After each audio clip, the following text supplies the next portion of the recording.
Welcome to Ikate's Crossing. Okay, so I've got a few of Jayne Wallace's decks, and they're absolutely amazing. What I love about Jayne's decks are that you can use them straight out of the box. And the reason why you can use them straight out of the box is because they normally have sort of keywords at the bottom of the cards. Now, even though they may be pip decks, they do sort of have keywords, sentences, affirmations, depending on what deck you've got, which enables you to sort of read the cards in a Rider-Waite-Smith type of way straight away.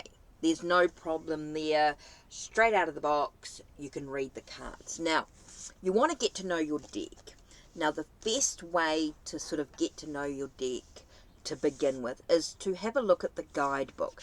Have a look at what the deck is about. Okay, so you want to have a look about what the deck is actually about. The introduction to the actual deck. Once you've actually read through that introduction of the deck, have a look at some of the different aspects that is included in the guidebook as well, just to give you an idea. Now, once you've done that, you've had a look at the introduction, a little bit about the deck itself, a little bit of some instructions, different things. Now you go into the spreads. Okay, the best thing to start with is the daily spread. Now, this is just one card. What do I need to know about today? What do I need to know about this issue? You're just pulling one card. And so when you pull this one card, it gives you a card to reflect on for the day. And it could be you're doing it at the end of the day. What did I need to know about the day? What do I need to reflect on about the day, etc. So for an example, here we have King of Wands. And straight away, you've got the keyword action. So straight away, the King of Wands tells you it's about taking some sort of action so that you can move forward. Okay, so the best thing to do when you're learning tarot is you're going to use that keyword. So you're going to write, what does it mean to you? King of Wands, what does the word action mean to you? So you're going to write that down in your journal, in your diary. You're going to include it whether it's online. So maybe you're doing a tarot journal on a website, blog, or maybe you're doing it just through a word program.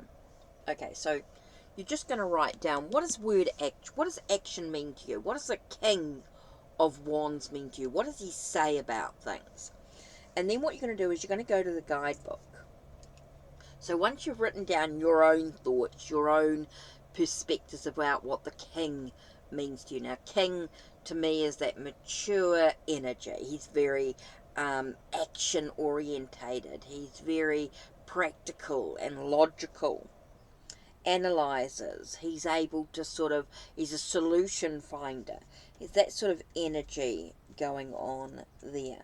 So we want to look at the King of Wands. Now, what is the King of Wands? Here. So in the book it says that he's dominant, determined, independent, and honest. Okay, so what are those without reading any more of the book? So when you think of dominant, what does it mean?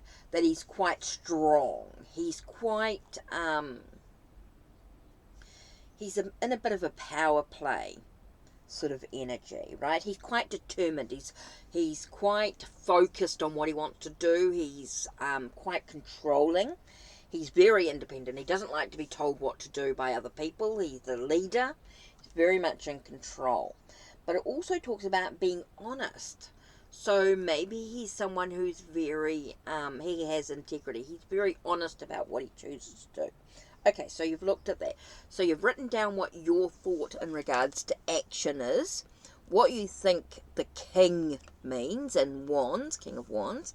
Now you've gone through and had a look at the keywords in the book. Then it says here, the King of Wands is the tarot's rebel with a cause. He's passionate, well-travelled, and never afraid to stand out from the crowd. He fights for what he believes in and isn't afraid of breaking the rules. He's a doer rather than the thinker.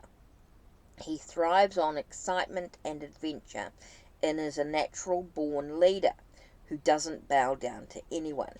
He often represents a free-spirited individual who will motivate you to pursue your dreams, whether it's asking someone on a date or quitting your job to become your own boss. This is the time to follow his example and just go for it. Okay, so you're going to have the time to sort of reflect on that. Okay, what does that mean to me? What stands out? What seems important here? It really is saying that I'm independent. Okay, yes, I'm an independent person. I'm really focused on what I need to do, and I'm ready to sort of take action in what I need to do. Okay, I don't like to be told what to do by others. I'm very much in control of my own life. By the action I take, it's a reminder of me. Maybe there are times when maybe at the moment I'm not doing that, and it's reminding me that it's time for me to sort of start to be in my own power. Start to be honest to myself. Okay, so you start to sort of replay, what does this card mean to me? What's going on in my life that maybe this is a reminder to start being in my own power. Maybe I'm not quite being there. Maybe I'm sort of being a little bit shy. This is reminding me that maybe I'm being a little bit shy and it's time for me to start.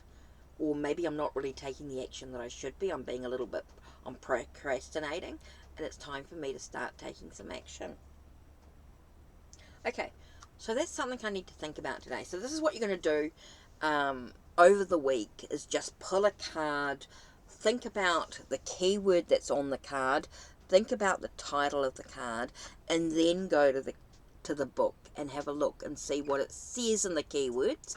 Think about what the keywords mean, and then read a little bit further about the card and what does it actually mean there, and how does it relate. Start diving into the card a little bit, having a look at the colours. Okay, green sort of stands out quite strongly here, so to me is that sense of healing. There's a lot of healing going on in the process. There might be a need to sort of communicate with the blue. It could be about expressing myself, a way to express myself, to communicate. So you start to sort of look at the cards a little bit more here. So what's this here? We have this rabbit. Okay, the animal talks about rabbit. So you've got to hop onto it. Again, you've got that action. You've got that movement forward. You've got to hop into things. It's time to hop into things. Maybe it's time to move ahead. So what does rabbit mean to you? Interesting. Okay, and he's got different coloured socks. So why has he got different coloured socks? Maybe he's got choices to be made. Trying to find a sense of balance between the dark and the light. Yin and yang type energy. It's interesting. So you start to look and get a little bit more information out of the card, and you start to sort of write that down in your journal, in your blog or your vlog, however you want to do recording your readings. This is one way of doing it. Okay, so this is what you're going to do daily for at least the next week or two, just to sort of get to know the deck a little bit, have a look and see what cards you've been reflecting on, just a way to sort of dive into this deck. Okay, so that's it from me. Don't forget to check the links down below, check the links on my channel, like, subscribe and ring the bell so you know when the next video will be uploaded. Take care.